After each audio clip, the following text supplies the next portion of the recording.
कानूनी रास्ता अख्तियार करेगा शिंदे कैंप। ये बड़ी जानकारी इस वक्त की दे दें आपको।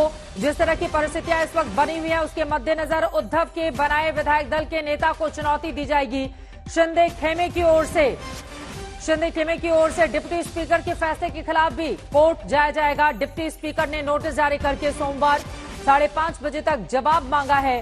16 विधायकों के खिलाफ कार्रवाई की जा सकती है डिप्टी स्पीकर की ओर से, जिसको लेकर डर का माहौल भी शिंदे खेमे में है। यही कारण है कि एक तरफ विधायक दल के नेता बनाए जाने को चुनौती दी जाएगी शिंदे खेमे की ओर से, तो वहीं दूसरी तरफ आपको बताते चले जो डिप्टी स्पीकर हैं उनके फैसले को भी मुनीश पांडे हमारे संवाददाता जुड़ चुके हैं। मुनीश, कानूनी रास्ता अख्तियार करने की कोशिश की जा रही है अब शिंदे कैंप की ओर से, वही सबसे मजबूत ऑप्शन है इस वक्त इनके पास।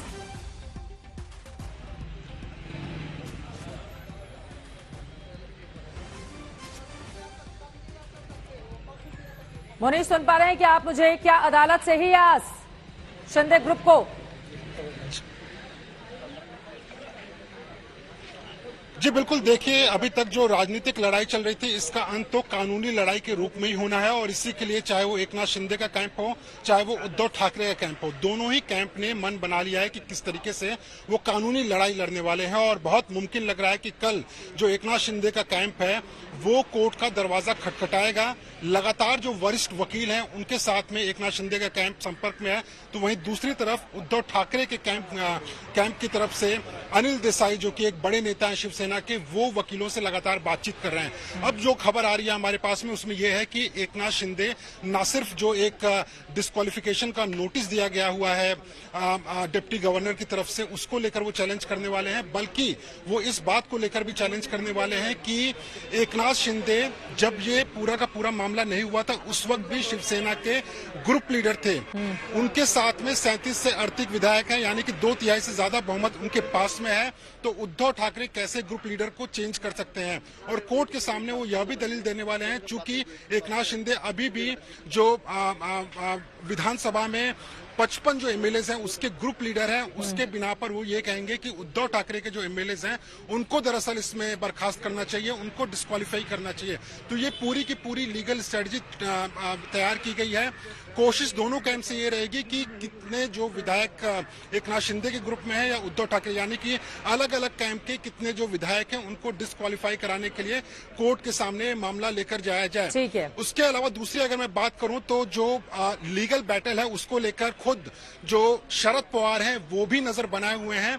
जो जानकारी मिल रही है कि शरद पवार आज दिल्ली जाएंगे, हो सकता है जो वरिष्ठ वकील हैं उद्धव ठाकरे के लिए उनके कैंप के लिए जो बातचीत करने वाले हैं उन वरिष्ठ वकीलों से वो मुलाकात करें और एक ऐसी लीगल स्ट्रेटजी तैयार करें ताकि इस तरह की फजीहत न हो। और शुक्रिया आपका इस पूरी जानकारी के लिए। हमारे संवाददाता मुनीश पांडे आपको बताते हुए कि फजीहत से बचने की ये सारे के सारे कवायद और कोशिशें हैं जो उनकी अदालत से आज ही सबसे बड़ी अरदास होगी, वहीं से सबसे ज्यादा मजबूती मिल सकती है। इस वजह से ये फैसला लिया गया है। सीधे रुक कर लेते हुए पारस का, पारस जिसकी जितनी हिस्सेदारी उसकी उतनी संख्या भारी, और उसी को लेकर है ये पूरी की पूरी तैयारी दोनों ही गुटों की ओर से। अदालत जाएगा अब शिंदे गुट, इससे मुश्किलें कितनी बढ़ सकती हैं दूसरे गुट की?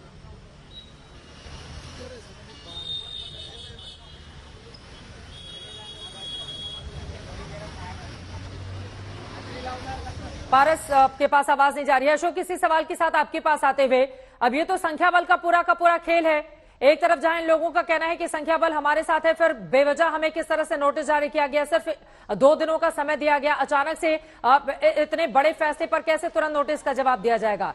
क्या यही कारण है कि अदालत का दरवाजा खटखटाना ही सबसे बड़ा और मुफीद विकल्प नजर आ रहा है शिंदे गुट का? बिल्कुल चित्रा, जो लीगल इनका बैटल है उसको आगे बढ़ाने की उसमें लगा हुआ है शिंदे, क्योंकि इनको लगता है कि वो एक रास्ता है, क्योंकि गुवाहाटी बैठे हुए, महाराष्ट्र में नहीं है। महाराष्ट्र में शिव सैनिक सड़कों पर है, वो एक अलग से पॉलिटिकल लड़ाई चल रही है और ये लोग भी उस पॉलिटिकल लड़ाई में लगे हुए हैं। एक तरफ दूसरा गुट है, एक तरफ शिंदे गुट है, तो दोनों गुट एक पॉलिटिकल लड़ाई तो लड़ रहे हैं, माइंड गेम भी चल रहा है। उधर शिवसेना चेता रही है, संजय राउत कह रहे हैं कि आप आके देखिए चौपाटी में, हम देखेंगे आपको, फिर पता चलेगा महाराष्ट्र तो आपको आना ही पड़ेगा। इधर शिंदे गुट भी शिव सैनिकों को अलग ढंग से आह्वान कर रहे हैं। खुद शिंदे ने कल खुद आह्वान किया शिव सैनिकों को कि हम आपको महाअघाड़ी के चंगुल से निकालेंगे। लेकिन दूसरी तरफ जो असली लड़ाई है वो लीगल लड़ाई है।